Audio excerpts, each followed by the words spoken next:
So this is me at home, ready to go to the sa pwesto.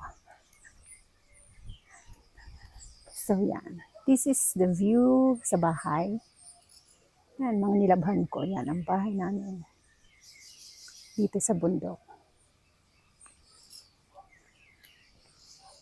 And we will be walking from here to the 30 minutes.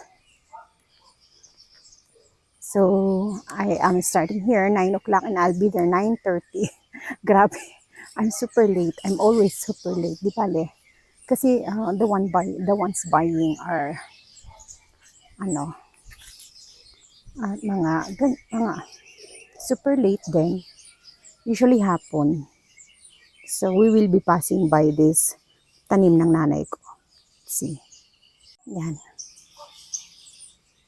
So that is the nicho ng tatay ko. Yan lang sa likod ng bahay. And then ito yung tanim ng nanay ko. Kamoting kahoy. Yan, hanggang dun sa dulo. It's the golden bush. Golden bush. Golden bush. And then we are cleaning here. We're cleaning this. Kasi years na hindi nalinisan. Kaya kailangan natin linisan para lumitaw yung mga naitanim na mga halaman sa baba. So ito yung yung mangga.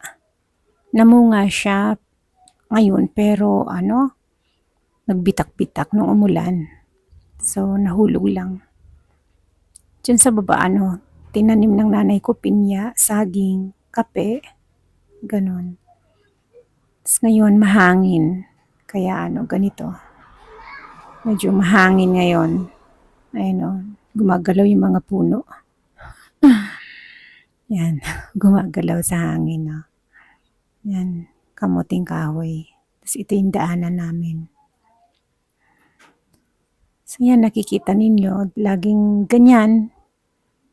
Tapos sa baba, makikita natin yung yan.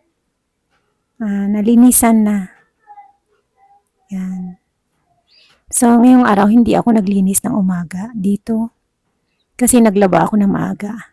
So bukas, maaga, maglilinis tayo ng konti bago pupunta dun sa pwesto. So, ganyan lagi ang activity during the day.